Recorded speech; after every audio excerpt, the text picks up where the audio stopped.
इसका मेन कारण बता देता हूँ।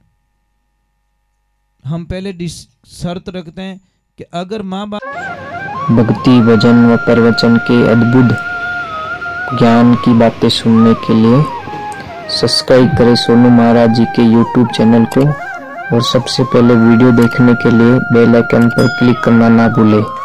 पर लाइफ में गुरु कैसा निस्वार्थी निस्भाव, हम तो पहले बात तो दीदी शिष्य बनाते भी नहीं है। इसका मेन कारण बता देता हूँ।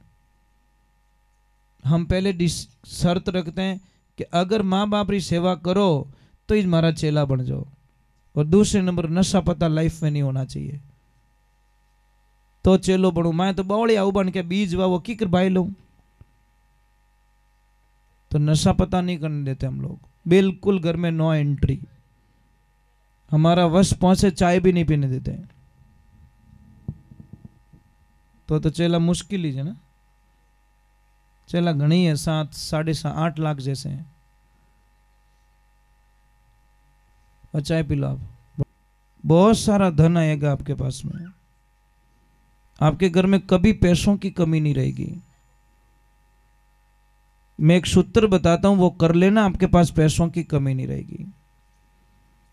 कहते हैं कि कोई बहन थी, उसके ससुराल में काल घोषित हो गया, मतलब बारिश नहीं हुई। 2-3 साल से कुछ नहीं हुआ, मजदूरी बंद हो गई, खाना कुछ मिला नहीं। तो उस बहन ने सोचा कि मेरे भाई बहुत पैसे वाले हैं, मैं मेरे भैया के पास में जाती हूँ और 4-6 महीने के लिए कुछ खाने का ले आ देती हूँ, मेरे बच्चे पल जाएंगे, मेरे खाने का इंतजाम हो जाएगा, थोड़ा पैसे मिल जाएंगे। वो बड़ी आस लेके भैया के पास में जाती है, बड़ी आस लेके। पर जैसे भैया को पता चलता है कि मेरी बहन आ रही है, ऊपर छत पे खड़ा था, उसने अपनी पत्नी को बोल दिया कि लक्ष्मी मेरी बहन आ रही है और मुझे पता है मेरी बहन दुखी है, उसके गांव में बड़ा दुख हो गया, कुछ भी नहीं है, पानी भी कुआं में पानी सूख चुका है, खाने के लिए कुछ भी नहीं है। वो बहन मेरे से कुछ हेल्प मांगेगी और मेरा नाम लेवे, तेरे को पूछे तो बता देना तेरा भैया बाहर गया है और मैं ऊपर के कमरे में सो जाता हूँ। जैसे ही बहन आती है, भाभी को प्रणाम करती हैं और भाभी को बोलती है भाभी मेरा भाई कहाँ है? कि तो आपके भाई तो 5 दिन हो गए बाहर गए। भाभी मैं बड़ी आस लेके आई हूँ, कोई चीज़ चाहिए मुझे। तो भाभी ने बड़ा उत्तर दे दिया कि मैं तुम्हारे भाई के पूछे बिना मैं किसी को सुई भी नहीं दे सकती। वो बहन रोती हुई वापस निकल गई कि बड़ी आस लेके आई थी, मेरे जहाँ पे मेरा जन्म हुआ, जिस घर में मैं खेला करती थी, आज वहाँ से मुझे हेल्प लेने के लिए किसी की इजाज़त की ज़रूरत पड़ती है। जब मैं पियर में थी तो मन चाहिए चीज़ मैं मेरे हाथों से लेती थी। देवियों वो घर इतना पराया क्यों हो जाता है? एक लड़की ने क्या गुनाह कर दिया कि उसके लिए वो पराया हो गया? अब वो बहन रोती हुई जैसे ही वापस निकलती है, सामने एक भाई बैठा था, उसने बोला बहन रोती क्यों है? कि मैं कुछ हेल्प लेने के लिए आई, मेरा भाई बाहर गया है। तो वो बोलियो कि देख वो भाई थारो बाहर गयो, ओ भाई तो अटे ही है, मैं थारो खून रो भाई नहीं हूँ, थारो रिश्ता रो भाई नहीं हूँ, तेरे समाज का भाई नहीं हूँ, पर थारा गांव रो तो भाई हूँ, हम साथ में पले हैं, साथ में रहे। बोल बहन आज तेरे में तकलीफ है, कल मेरे में, बोल तेरे को क्या चाहिए कि मेरे ये तकलीफ है। उसकी पत्नी को बोला लक्ष्मी के हाँ पतिदेव के धारा पैसा आया है, यानी कोई चीज़ की जरूरत है। देखो पत्नी मिले तो ऐसी मिले भगवान की कृपा से।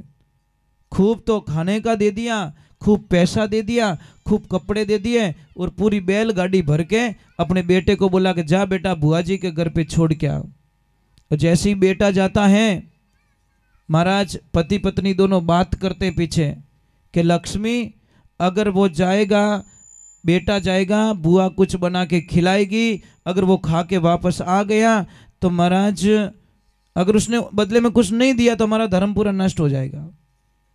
पर 2 दिन हुए, जब बेटा आया तो पैदल ही आ रहा है। तो उसको पूछा बैलगाड़ी कहाँ है?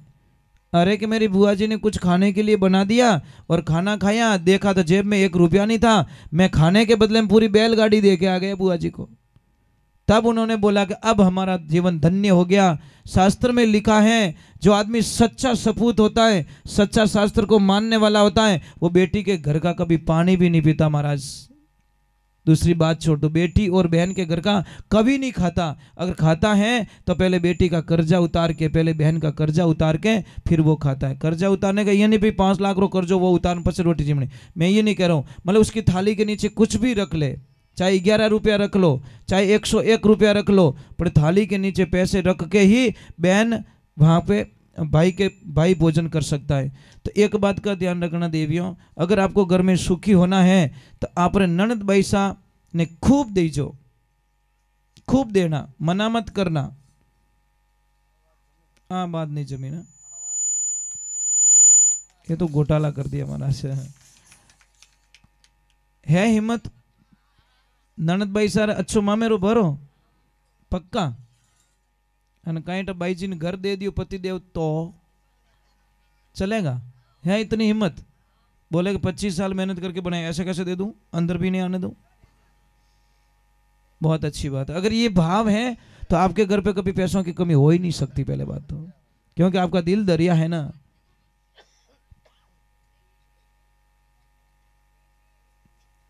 आप इनके ननद हो क्या? हाँ, शर्त अभी पक्को करे रही है। ये देखो कांटेक्ट हो गया इनका, क्या देखो मौका मत नटजो मती, व्यवहारिक बात है भाई, ये तो समझो तो कर लियो आपस में।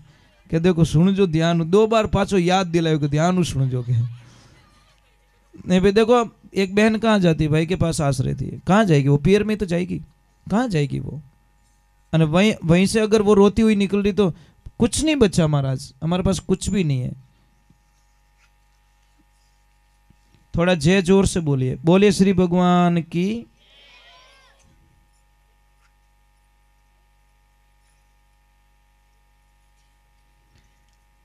क्या बात है भाई, ऐसे ऐसे ऐसे अगर बच्चे मिल जाए तो जिंदगी में सफल हो जाए महाराज, ये लाइफ है महाराज। देखो जीतू भाई साहब इनके पापा मम्मी के नाम से एक प्याऊ बनवाने जा रहे हैं। भगवान गौ माता इनका खूब कल्याण करें और दिन दूना और रात चौगुना।